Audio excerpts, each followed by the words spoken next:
I'll stay on the World Junior theme because we're talking about the growth of athletics and, how people are loving it and everything like that. But we have a young man who's going to have to make a pretty quick decision on whether he wants to stay in athletics or whether he wants to go down the football path. I'm, of course, talking about Mason McGroder, a silver medal, 1 centimetre away from a world title, by the way. But as a collective, how do we, or how does AA, or from your perspective as the CEO, how do we keep a talent like Mason McGroder in the sport and sell him on the idea that there's a better career ahead of you in athletics than you might get in traditional football? Yeah, it's a great point. I mean, I met Mason not long after he'd won his first medal at the World Under-20s. We had this sort of a corporate dinner or corporate lunch up in Sydney with a few corporate heavy hitters, and we invited along a range of talent. So Jess was there, Jemima, and Mason came along, and that Bruce was there too. Actually, Bruce McAvaney, and was sort of just talking about how do we keep him in the sport, and he's a good AFL player, and I think he's been involved with the Swans. Yeah, he's in their academy. So I think it comes back to and you'll know this, you know this, Mitchell. Sort of the appeal of track and field is you are part of something bigger, and in the sense of being part of a world sport. The fact that he was back in this year competing was great encouragement to me about the love of the sport. I mean, he wouldn't have kept going another 2 years and gone to another World Under-20s just for the fun of it. So he obviously sees the appeal and the individual satisfaction you get from competing on the world stage. But we need to recognise that's not enough and not necessarily going to pay the bills, and and it's not the same level of attention ongoing that you can get from choosing a professional sporting pathway. But I think what we need to do is get in behind those athletes and offer them a pathway to what that success can look like, and look, they see other athletes succeeding and what that can bring in terms of profile and success. Nina, Curtis, Matt, Danny, all these athletes, and they can see that maybe there is a pathway that is different. Sure, that may not necessarily lead to the same financial outcomes as choosing, say, a professional footy career, but it can still lead to a really satisfying and enriching. Do you need to talk dollars though? Because I know cricket's had this same argument. Yeah. So cricket's had some great examples whereby they said, you know what, we've got a 16-year-old, we're going to give them a Victorian contract. Doesn't deserve it, but we want to keep him in the sport. So he's going to have to say no to $200,000 first year. I mean, that's just the reality. Or do we try to get our sponsors, our corporate sponsors, do we try to get support? Because dollars and cents is a factor. Yeah, it's a huge factor, and particularly at that age, they're big dollars for young kids that it's hard to say no. They can get in.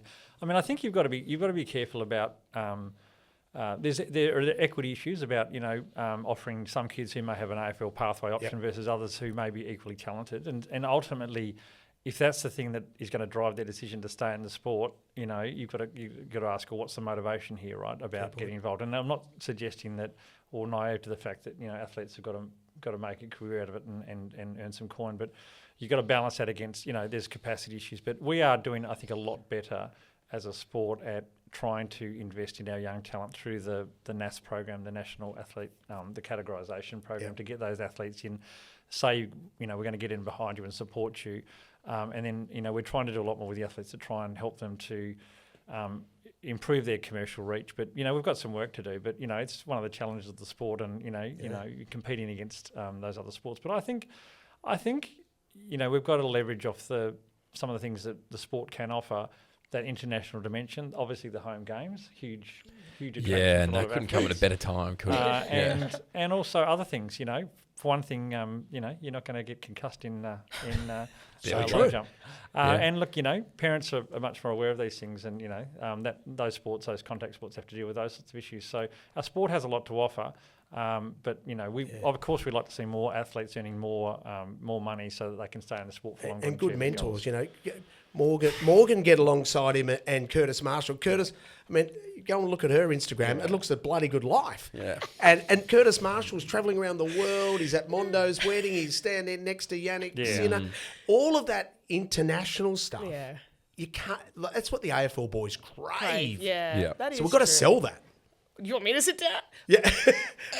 You could give us some pointers. You can do it. I will say, I understand because you've got to pay your bills, especially once you hit 30 with twin daughters. But athletics, for me anyway, like internationally, has brought me more opportunities than netball ever could. Yeah. And I can honestly say, I've made friends with NFL players. You meet, big corporates. I've hung out with some of the coolest people that I can't say anything about, sign an NDA. But athletics really does bring you that. And I remember Rio and Tokyo didn't run the best. We made the final in the relay, but having those international eyes bring a great amount of opportunities that, you might get 200 to 500 with the Swans, but that could be doubled or tripled depending on who you meet overseas and the connections you make. Because personally, I've always said, like, athletics doesn't last forever. You have to make money. And when I'm in, if it's Monaco watching the guys race the Diamond League, or if I'm basing in, I don't know, Italy or whatever, you can always meet somebody who can help further your career. Yep.